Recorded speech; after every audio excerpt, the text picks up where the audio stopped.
آپ نے جو سوال کیا ہے کہ تاجر دوست اسکیم کے بارے میں اس کے بارے میں ایک چیز یہ عرض کروں گا کہ سب سے پہلے جس ٹائم یہ اسکیم آئی ہے تو اس میں پورے پاکستان کے تاجر جو ہے وہ کافی متحرک نظر آئے اور حکومت بھی کافی متحرک نظر آئی اس کو نافذ کرنے میں. اور میں سمجھتا ہوں کہ اس ٹائم جو ہے حکومت بھی کچھ جو ہے وہ بیک فٹ پہ ہے اس طریقے سے جس طرح حکومت نے کہا تھا کہ بھئی ہم اس کو زبردستی نافذ کریں گے اور ہم تاجروں سے جو ہے یہ ہر حال میں اس پہ عمل درآمد کرائیں گے. تو اس طریقے سے نہ تو حکومت کی طرف سے کوئی ایسا رویہ ہے اور اس کے بعد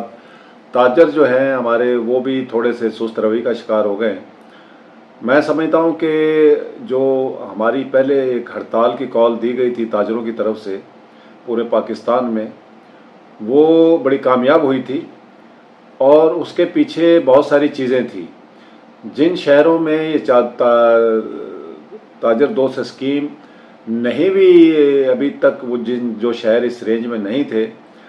یہ ہڑتال وہاں پہ بھی کامیاب ہوئی. ہم سمجھتے ہیں کہ اس کی بنیادی وجہ جو ہے وہ مہنگائی ہے, بجلی کے بڑھتے مطلب بجلی کے بلوں کی زیادتی ہے اور باقی جو معاملات ہیں بے روزگاری ہے اور یہ ساری چیزیں مل کے اس میں پاکستان کے تمام تاجروں نے چھوٹے بڑے جتنے تاجر تھے انہوں نے بھی حصہ لیا اور اس کے ساتھ ساتھ اس میں عوام نے بھی اپنا حصہ ڈالا. اور میں سمجھتا ہوں کہ یہ مہنگائی کے خلاف بھی ایک غصہ تھا اور تاجر تو ہیں ہی اس کے خلاف تھے اور تاجروں نے اس پہ آواز اٹھائی اور یہ کامیاب ہوئی. تو اس کے بعد جو ہے کوئی ایسا سلسلہ میں سمجھتا ہوں کہ نہیں ہے کہ جو تاجروں کو کوئی پریشانی لاحق ہو جس کے اوپر تاجر جو ہے دوبارہ سے کوئی اس طرح کا لائے عمل اختیار کریں جو حکومت کے لیے چیلنجیبل ہو. تو دوسری چیز ایک اور ہے, میں ایک چیز اور بھی سمجھتا ہوں کہ ہم تاجروں کو بھی کچھ حصہ ڈالنا چاہیے اور یہ بات میں شروع دن سے کہتا ہوں کہ حکومت جو ہے اپنے رویے میں تبدیلی لائے اور اس کو جس طرح سے یہ نافذ کر رہے ہیں وہ جو قابل عمل نہیں ہے اور مناسب نہیں ہے. عام تاجر جو ہے جو آج چھوٹا تاجر ہے وہ بیچارہ ویسے ہی بجلی کے بلوں کے سامنے پسا ہوا ہے کہ دکانوں کے کرائے میں پسا ہوا ہے. مثال آج دکان کا کرایہ 25,000 ہے, اس دکان کا بجلی کا بل جو ہے وہ 40,000 روپے آتا ہے. تو آج کل کاروبار ہے نہیں, حالات جو ہے معاشی طور پہ پاکستان کے جس طرح جا رہے ہیں تو سیل پرچیز جو ہے وہ بہت کم ہو گئی ہے جس کی بنیاد پہ جو ہے کاروبار نہ ہونے کی وجہ سے تاجر ویسے ہی پریشان ہیں. تو اس لحاظ سے ہم بھی حکومت سے ریکویسٹ کرتے ہیں کہ خدا کے لیے اس کو کسی ایسے اس پہ فارمولے پہ آ جائیں کہ جو ہر تاجر جو ہے بآسانی اس ٹیکس نیٹ میں بھی آ جائے اور حکومت کو بھی اس میں FBR کے اندر تمام تاجروں کو رجسٹرڈ کرنے کا موقع ملے اور ان کے پاس ایک پورا ڈیٹا بھی آ جائے کہ پاکستان میں کتنے تاجر ہیں جو کاروبار کرتے ہیں. اب حکومت جو ہے وہ اپنے فارمولوں سے کام کر رہی ہے, تاجر اپنے حساب سے جو ہے وہ بات کرتے ہیں. مگر میں یہاں پہ بات ایک کہنا ضروری سمجھتا ہوں کہ تاجروں کو ٹیکس دینا چاہیے. یہ پاکستان ہمارا ہے, ہم اس کو ٹیکس دیں گے تو یہ پاکستان آگے بڑھے گا. اگر ہم یہاں ٹیکس نہیں دیں گے تو اس طریقے سے تو پاکستان نے نہیں چلنا. ہم ایک دوسرے کو چور چور کہتے رہیں گے اور اپنی چوری کو چھپاتے رہیں گے, یہ اچھا عمل نہیں ہے. اور میں ایک چیز اور سمجھتا ہوں کہ ہمارے یہاں بھی بہت ساری تنظیمیں تاجر تنظیمیں ایسی ہیں کہ جن کے کچھ لیڈران ایسے بھی ہیں کہ جنہوں نے ابھی آج تک اپنا NTN نمبر نہیں لیا اور اپنے آپ کو جو ہے بڑے نامی گرامی وہ اپنے آپ کو تاجر کہلواتے ہیں. تو میں سمجھتا ہوں کہ ان کو جو پہلے جس کے پاس NTN number national tax number ہی نہیں ہے اور وہ تاجروں کا کیس جو ہے وہ ہر فورم پہ بیٹھ کے ڈسکس کر رہا ہوتا ہے, لڑ رہا ہوتا ہے, تو اس کو حق نہیں پہنچتا کہ جو 1 روپیہ بھی اپنی جیب سے یا اپنی کمائی سے حکومت کو پاکستان کو دینے کے لیے تیار نہیں ہے اور وہ سب ہر ٹائم جو ہے حکومت پہ تنقید کرے یا ان تاجروں کا مقدمہ وہ لڑے جو تاجر ٹیکس دے رہے ہیں, جو پہلے سے تاجر ٹیکس نیٹ میں ہیں ان کا مقدمہ وہ لڑے, ان کو یہ حق نہیں پہنچتا. وہ سب سے پہلے جو ہے ٹیکس نیٹ میں ہے اور اس کے بعد ٹیکس کو سمجھیں کہ ٹیکس ہوتا کیا ہے، اور ہم جو اتنی کام کر رہے ہیں، اور یہ سچ ہے کہ جو بات حقیقت ہے کہ جو یہاں دے رہا ہے وہی پس رہا ہے۔ اگر کوئی ایک دے رہا ہے اور وہ باقی بھی دوسرے لوگوں کے بھی ٹیکس مطلب سارا بوجھ جو ہے اسی پہ ڈل جاتا ہے، تو میں سمجھتا ہوں کہ اس کو مل بانٹ کے سب کو ٹیکس دینا چاہیے، تاکہ کاروبار بھی چلیں، حکومت کے معاملات بھی چلیں۔ یہ نہیں ہو سکتا کہ ہم جو ہے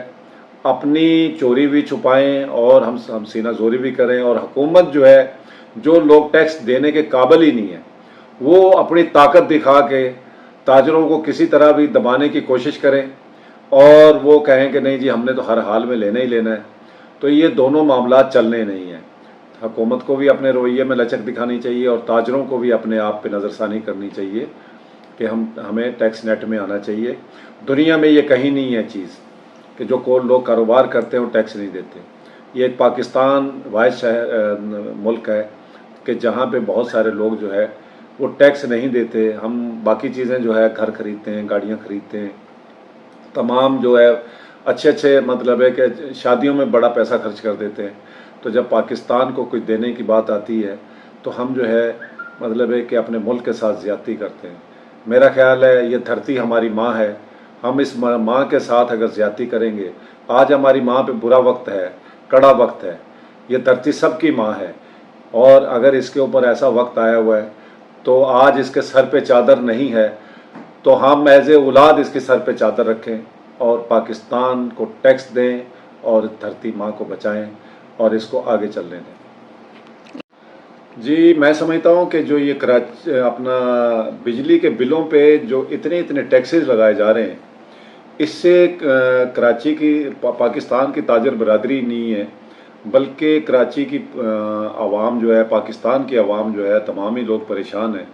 کہ اتنے ٹیکس ان کے اوپر لگائے جا رہے ہیں کہ ایک تو ویسے ہی بجلی کے ریٹ اتنے ہیں کہ جو ہر بندہ کی قوت برداشت سے باہر ہے، اور دوسری چیز یہ ہے کہ اتنے ٹیکس جو چیزیں استعمال کی ہی نہیں جاتی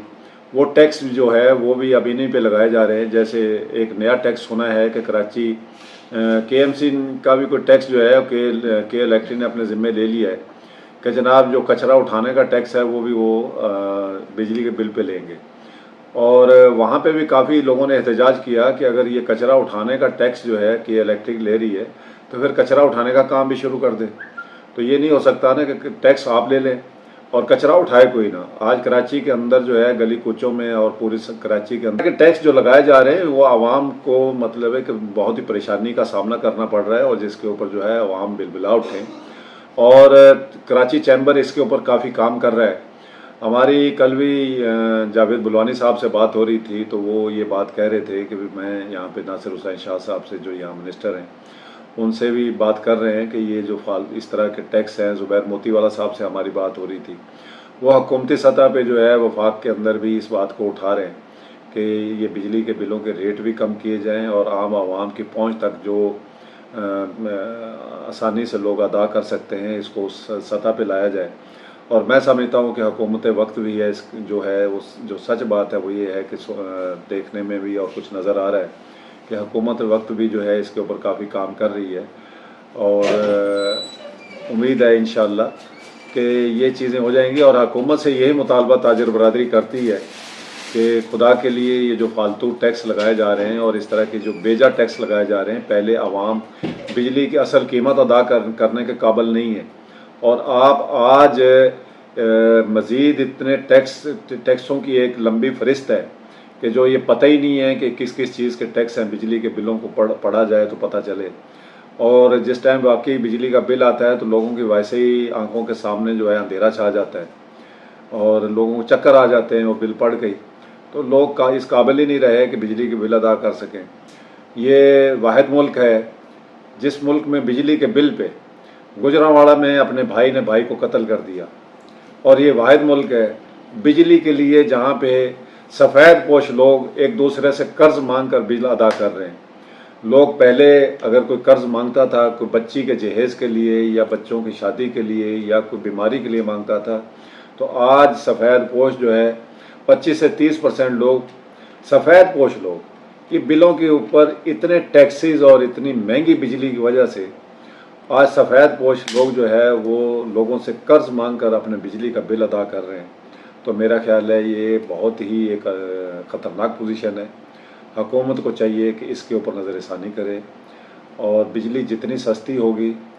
اتنی انڈسٹری چلے گی، اور انڈسٹری چلے گی بے روزگاری ختم ہوگی. بے روزگاری ختم ہونے سے پاکستان کی معیشت کو فائدہ ہوگا، اور حکومت کو ٹیکس بھی ملیں گے. میرا خیال ہے جو بجلی کے بلوں پہ کمائی ہو رہی ہے، اور جو بھی جتنی بھی بجلی پیدا کرنے والی کمپنیاں ہیں، تو ان کو بھی لگام دینا چاہیے. حکومت شاید اس پہ کام کر رہی ہے، اور اللہ کرے اس میں کامیابی ہو اور یہ بجلی کے بلوں پہ کنٹرول کیا جائے. آپ نے سوال کیا کراچی چیمبر کا چھوٹے تاجروں کے لیے. میں سمجھتا ہوں کہ کراچی چیمبر کا کردار جو ہے چھوٹے تاجروں کے لیے بہت ہی اعلیٰ ہے. کراچی چیمبر نے ہمیشہ چھوٹے تاجروں کی پہلے بھی بات کی ہے. جب بھی کبھی کوئی مسائل ہوتے ہیں، کوئی بھی تاجروں پہ مشکل وقت آیا ہے، تو کراچی چیمبر نے ہمیشہ تو چھوٹے تاجروں کی دن رات خدمت کی ہے، اور روڈ پہ کھڑے ہو کے خدمت کی ہے. مثالیں ہمارے سامنے ہیں. بولڈن مارکیٹ کا واقعہ ہے، وہاں پہ آگ لگی اور بہت بڑا نقصان ہوا. وہاں اربوں روپیہ کراچی چیمبر نے مرحوم سراج قاسم تیلی کی زندگی میں اربوں روپیہ حکومت سے لے کر کراچی کے ان بولڈن مارکیٹ کے ان تاجروں کو مطلب ہے کہ ان کو دیا، ان کی ہیلپ کی، اور جتنا ان کا نقصان تھا ان کو کہا گیا کہ جناب آپ جو ہے حلفاً آپ بتائیں کہ کتنا نقصان ہوا ہے. جس نے حلفاً کہا ہے کہ میرا اتنا نقصان ہوا ہے، تو وہ نقصان ان کا 100% پیسہ ان کو دیا گیا. اور پھر جو کہ کچھ لوگ ایسے تھے کہ جنہوں نے غلط مطلب ہے کہ حلف پہ پیسے لیے بھی، اور اس کے بعد جب ان کو اللہ تعالیٰ کی طرف سے کوئی ہدایت آئی تو انہوں نے اس بات کو برا سمجھا، اور انہوں نے وہ پیسہ آ کے خود واپس کیا. انہوں نے کہا نہیں جی، ہمارا اتنا نقصان نہیں تھا جتنا ہم نے پیسہ لیا ہے، تو ہمارا ضمیر مطمئن نہیں ہے، یہ پیسے ہم واپس کرتے ہیں. تو یہ کراچی چیمبر کا کردار تھا جس نے اتنا اربوں روپیہ اکٹھا کر کے. اور پھر ایمانداری کا لیول یہ ہے کراچی چیمبر کا کہ جو پیسہ بچا، اور کوئی اگر کسی تنظیم کے پاس یا کسی کے پاس بھی پیسہ آ جائے، حکومت کے پاس بھی پیسہ آ جاتا ہے، کوئی واپس نہیں کرتا. تو جو پیسہ بچا کراچی چیمبر نے وہ پیسہ حکومت کو واپس کیا کہ جی یہ پیسہ جو ہے اب ہمارے پیسہ فالتو ہے، یہ پیسہ آپ واپس لے لیں. اس کے علاوہ بہت ساری چیزیں ایسی ہیں. کوآپریٹو مارکیٹ ہے، شیر شاہ کا واقعہ ہوا.